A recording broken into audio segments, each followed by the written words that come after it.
Kembali lagi dengan saya, guys, di bab selanjutnya itu menjelaskan tentang yang membatalkan wudhu. Ya, Bismillahirrahmanirrahim. Babul nawaqidil wudhu, utawi bab yang menjelaskan tentang beberapa yang membatalkan wudhu.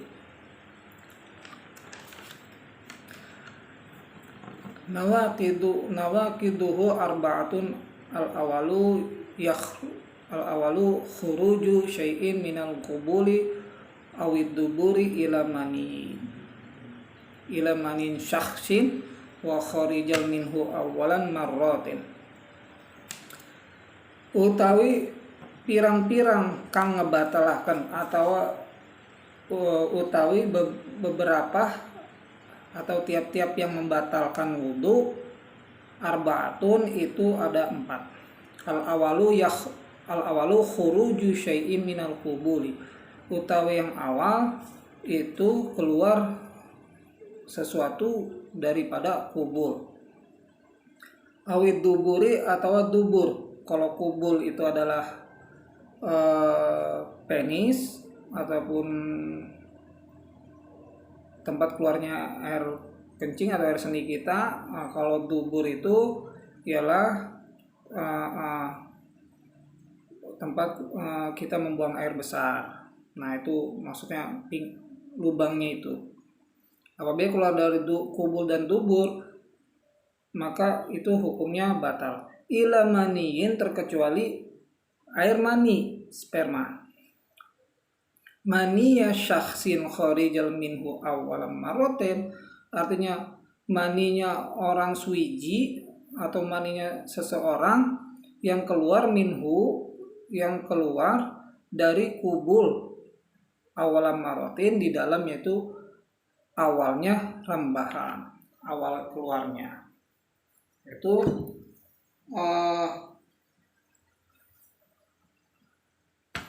maka di situ yang keluar, yang misalkan keluar mani, maka di situ batal. Ya, keluar mani itu batal. Maaf, saya sembari merokok. Ya.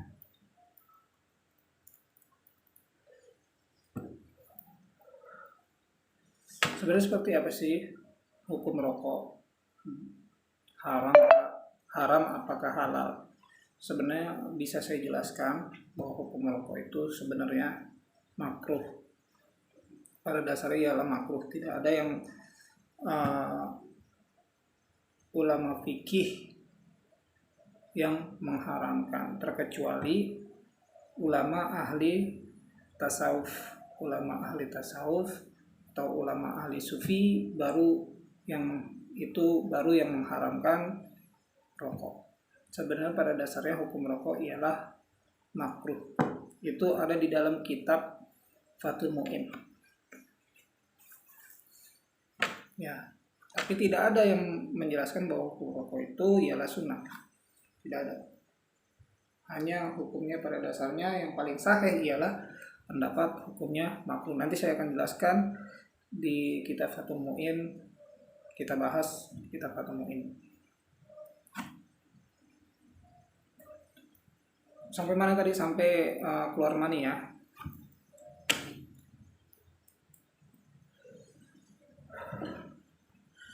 Wasani zawalul tamyizul bil jununi.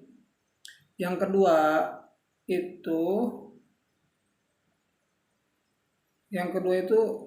zawal tamyiz, itu hilangnya akal, bil jununi kelawan sebab edan, dengan sebab gila, au syakarin atau mabok, au marodin atau gering sakit, au naumin atau enggak tidur. Tuh. Yang kedua yang membatalkan wudhu itu hilangnya akal karena sebab dia edan ataupun gila, atau karena sebab dia mabok, atau karena sebab dia sakit parah, ayan misalkan, tiba-tiba penyakit epilepsi yang tiba-tiba bisa kambuh di mana saja, yang tadinya dia punya wudhu maka dia batal. Naomi atau enggak tidur, ketika misalkan di masjid dia tidur,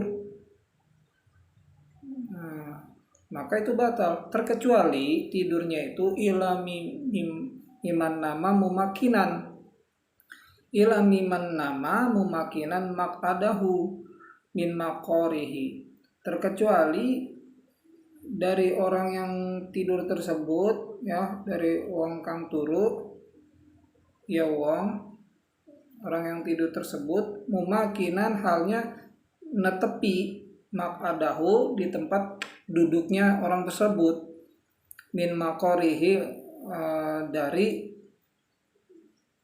tempat netepnya orang, dari tempat duduknya orang tersebut. Maka apabila dia tidur tapi tetap pada tempat duduknya tidak berubah, maka dia tidak batal.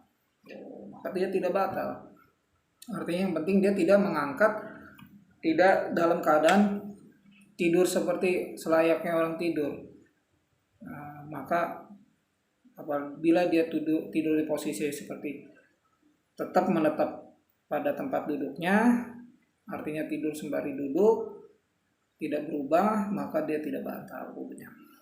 Wasali suha, dan juga yang ketiga, mula masatu rojulin di mar'atil ajnabiyati min ghairi ha'irin bainal jildahima. Dan yang ketiga ialah utai orang yang kaping tiga, utai yang ketiga, mula masatu itu menyentuh, orang laki-laki menyentuh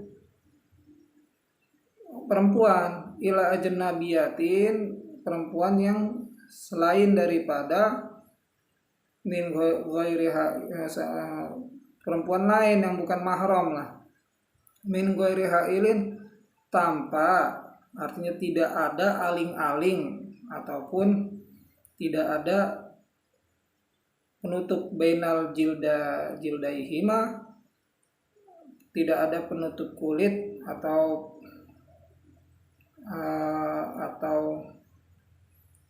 kayak semacam penghalang lah, tidak ada penutup kulit pada keduanya antara laki-laki dan perempuan tersebut, walau kana kullu minhuma, dan walaupun ada apa setiap sesuatu dari laki-laki maupun perempuan tersebut itu pikun, ya, walau pikun tetap saja batal, tidak boleh, karena bersentuhan langsung, tidak ada penghalang. Aw hasolatil mulamasati, atau hasil yang sifatnya menyentuh, artinya sentuhannya itu berhasil gitu kan, ya, terjadi penyentuhannya itu, maka batal. Bighairi ikhtiarin, tidak ada sifatnya milih-milih, arep dewek maksudnya, artinya tidak sengaja gitu, tetap saya batal. Wa yanqidu biha wudu'an kulli minhuma, dan nerima batal dengan mula masa itu dengan menyentuh apa wudu dari setiap sesuatu daripada laki-laki maupun perempuan tersebut, maka batal wudu dari laki-laki maupun perempuan tersebut walaupun tidak sengaja gitu.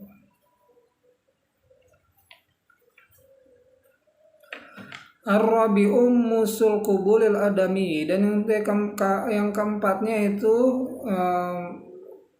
memegang kubuli adami, itu kubulnya anak Adam, memegang barang kita sendiri, alat vital kita sendiri, au khalaqati, atau undur-undur, atau enggak undur-undur duburihi, atau enggak memegang yaitu dubur kita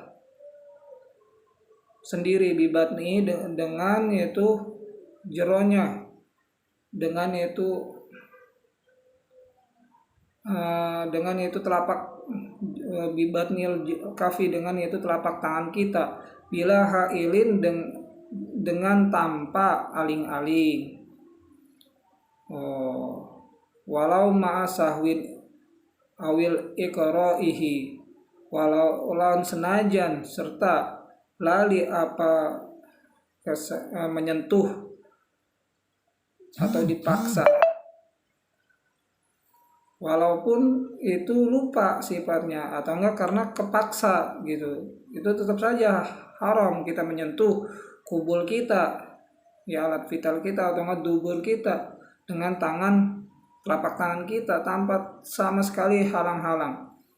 Walau misalkan kita lupa, itu tetap saja batal. Walau karena terpaksa tetap saja batal.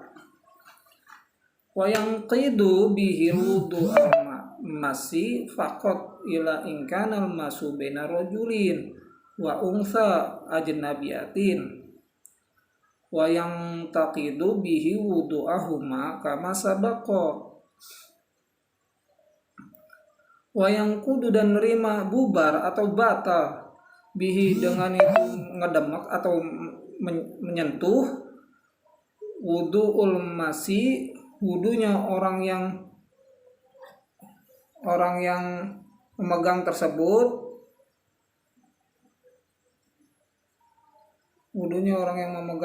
tersebut, memegang alat kelaminnya gitulah. Ila in kana al-masul baina rajulaini, terkecuali apabila ada menyentuh alat vitalnya itu antara laki-laki wa unsa dan juga perempuan, ajnabiyatin itu orang lain. Yang takidu bihi maka batal bihi yaitu menyentuhnya wudunya laki-laki, baik laki-laki maupun perempuan, masa bako kayak apa yang telah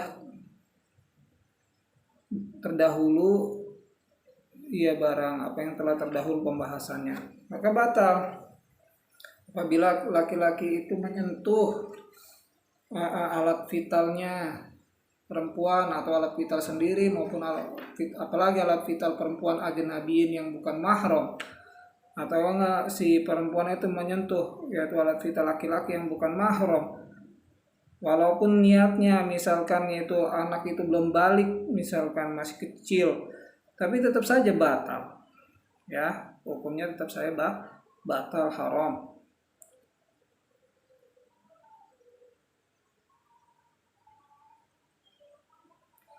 Wa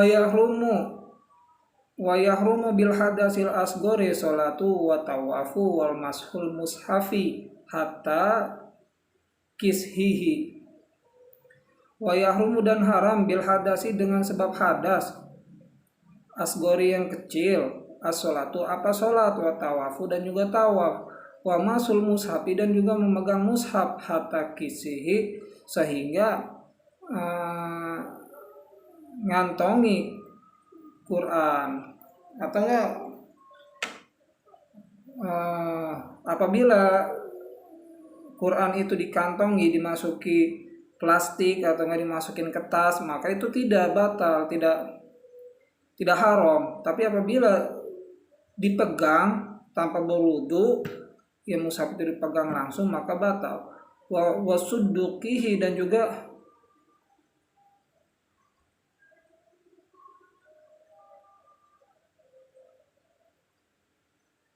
wa fintane wa sudukihi dan juga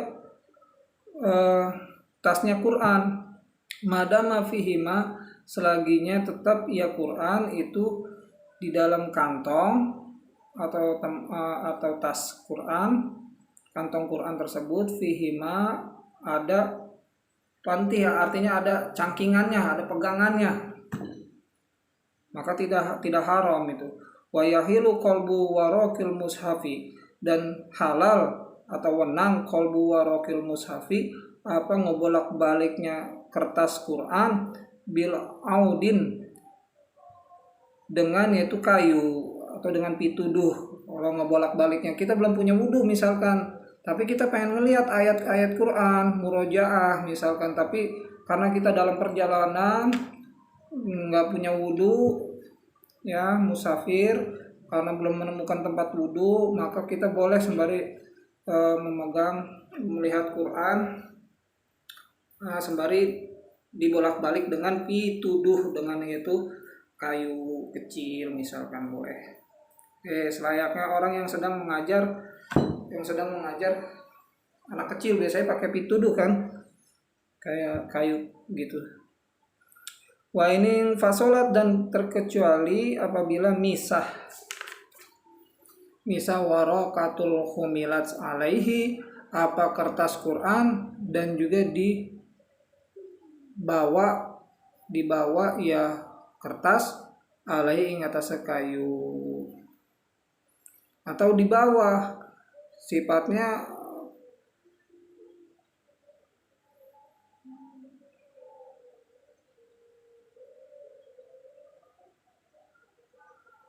atau kertasnya itu di atas atau kayunya itu di atas Quran, maka itu nggak apa-apa, halal ya, halal dipakai. Wa yahilul hamluhu bimatain ila in kusidal mushafu wa wahdau bihamlihi. Wa yulan halal apa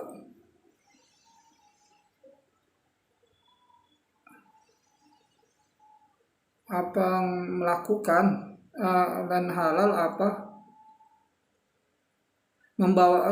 membawa Quran di dalam barang-barang, dicampur yaitu dengan barang-barang, ila in kusidal mushafu wahdau bihamlihi, terkecuali apabila yaitu disengaja yaitu Quran, halnya yaitu zatnya Quran bihamli dengan yaitu digawa.